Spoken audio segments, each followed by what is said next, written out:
Prepare to have your mind blitzed. Today we're tackling a lineup of facts about the NFL that most fans have never even heard of. This isn't just trivia, this is the playbook you never knew you needed. Intrigued? You should be.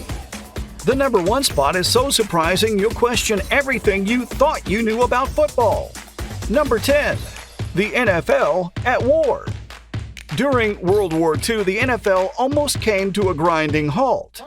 Players were drafted into the military, and teams faced a serious manpower shortage. Some teams had to merge just to field enough players. For instance, the Philadelphia Eagles and the Pittsburgh Steelers combined to form the Steagles for the 1943 season. The league didn't just survive the war, it contributed to the war effort. Teams sold war bonds and held charity games. George Halas, founder of the Chicago Bears, served in the Navy. Heisman Trophy winner Frank Sinkwich in 1942 traded his football cleats for military boots. Not just a star on the field, Sinkwich was hailed for his service, even earning a Purple Heart during his time overseas. His transition from gridiron glory to combat hero added another layer to the NFL's connection to World War II. The 1942 NFL Championship game was almost canceled due to travel restrictions, but proceeded as planned, serving as a rallying point for war-weary Americans. Number 9. NFL's first golden president.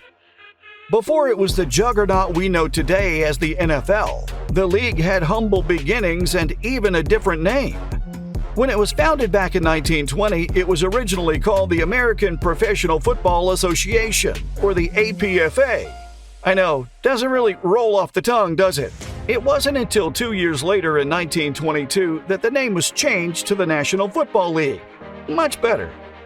Now you might think the APFA was a minor league, but it included iconic teams like the Decatur Staleys, who would later become the Chicago Bears, and the Chicago Cardinals, now known as the Arizona Cardinals. The change in name signaled a broader vision for the sport, transitioning from regional rivalries to a national spectacle. This pivotal decision would be a cornerstone in making American football what it is today, a game that captivates millions. Additionally, Jim Thorpe, a football legend and Olympic gold medalist, served as the APFA's first president, lending the young league some early credibility. Number 8. They eat turkey on NFL Day.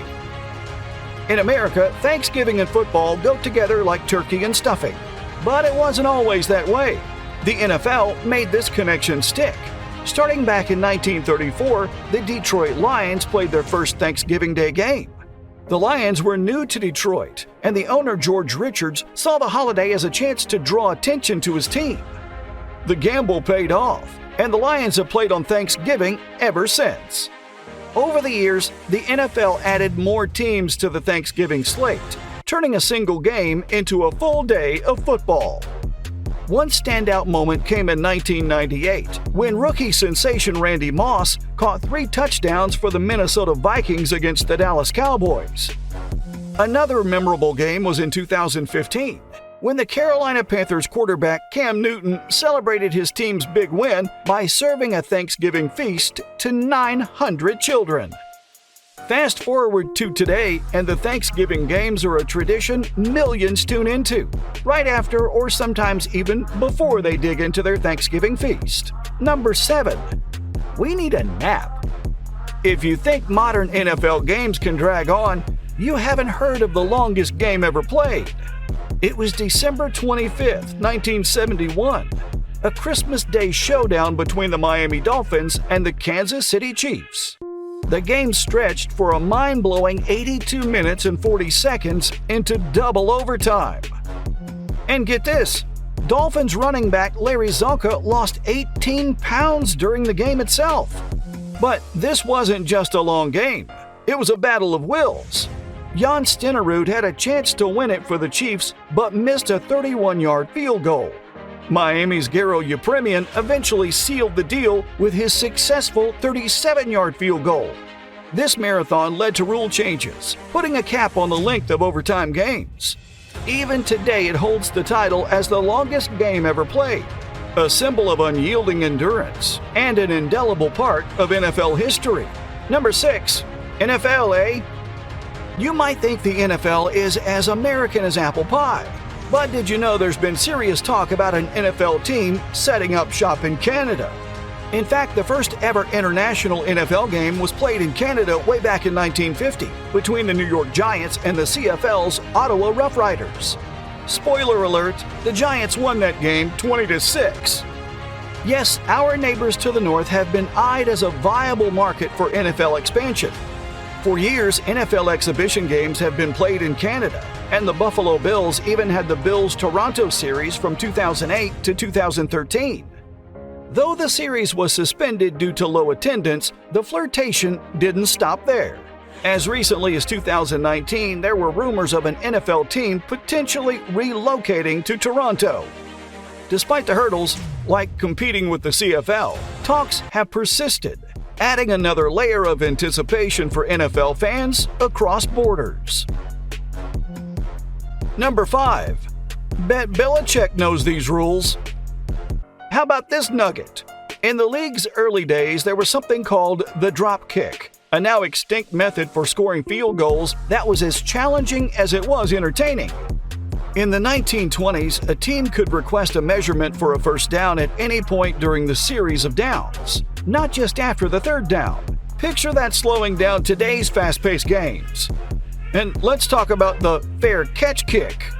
This peculiar rule allows a team to attempt a field goal from the spot of a fair catch, and believe it or not, it's still in the rule book. Then there's the one-point safety, which is the unicorn of football scoring. So rare it's never actually happened in the NFL. Number 4. College to NFL in a week. The NFL draft is a grand spectacle today, but back in the day it was a far cry from the glitz and glamour we're used to. The very first NFL draft in 1936 was held at the Ritz-Carlton Hotel in Philadelphia, and only 24 players were selected. Many of these young men had never even heard of the NFL, and some chose different paths entirely. Before the modern draft system, recruiting was a wild endeavor.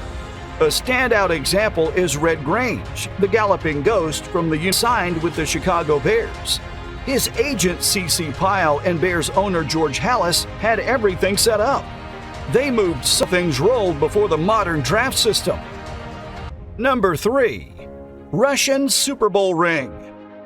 Super Bowl rings have come a long way since the first one was issued in 1967 after the Green Bay Packers won Super Bowl I. Initially, the rings weren't as lavish as today's versions, often made with a modest amount of white gold and a single diamond. Now, they're crafted with intricate design that can include hundreds of diamonds. In fact, the ring for the New England Patriots win in Super Bowl 53 had 422 diamonds. But rings don't always stay with their rightful owners. For example, Robert Kraft, owner of the New England Patriots, ended up losing his ring in a very unexpected way. During a 2005 trip to Russia, he showed his Super Bowl ring to Russian President Vladimir Putin. Putin pocketed the ring, and now it resides in the Kremlin's library. Or does it? Number 2. Sounds like we need a lawyer. Did you know that NFL rules include a catch-all penalty that's rarely invoked? It's called the Palpably Unfair Act, a discretionary call that referees can make when something extraordinarily unfair happens. But there's no specific rule for it. Sounds like something we should use against the referees. While common penalties like holding and pass interference often steal the spotlight, this unusual rule sits quietly in the background. Kinda like a break glass in case of emergency situation. The Palpably Unfair Act is so infrequently used that it's become something of a myth among fans and players alike. Referees have the authority to enforce any penalty they see fit under this rule, including awarding a touchdown or even ejecting a player from the game. Though extremely rare, this penalty underscores the depths of NFL rules and the wide-ranging powers granted to referees to keep the game fair. But remember, the penalty is so rare that it remains mythical in the league's storied history. Number 1. Did the Packers really win Super Bowl I? If you think you've seen all the Super Bowls, think again. Most fans believe every Super Bowl is safely stored in the annals of history, accessible at the click of a button. But what if I told you the first ever Super Bowl played between the Kansas City Chiefs and the Green Bay Packers had its original broadcast lost for years? Enter Troy Haupt, a nurse anesthetist from North Carolina. He owns the only known recording of the full broadcast of Super Bowl I. The tape was found in his mother's attic, a treasure Haupt didn't realize he had. While you'd think the NFL would jump at the chance to reclaim this lost treasure, it's not that simple. Haupt has found himself in a legal gridlock with the NFL, which claims copyright over the footage.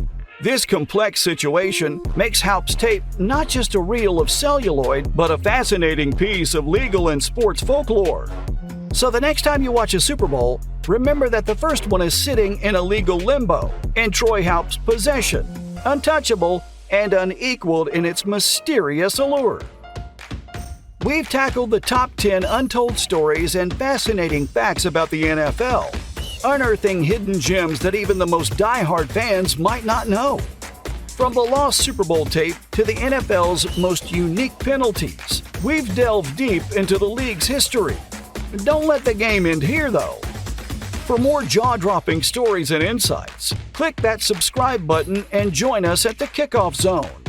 Ring that notification bell so you're always in the loop. And hey, if you enjoyed this countdown, don't be shy. Hit that like button and share this video with your fellow NFL enthusiasts. Let's keep the Kickoff Zone community growing.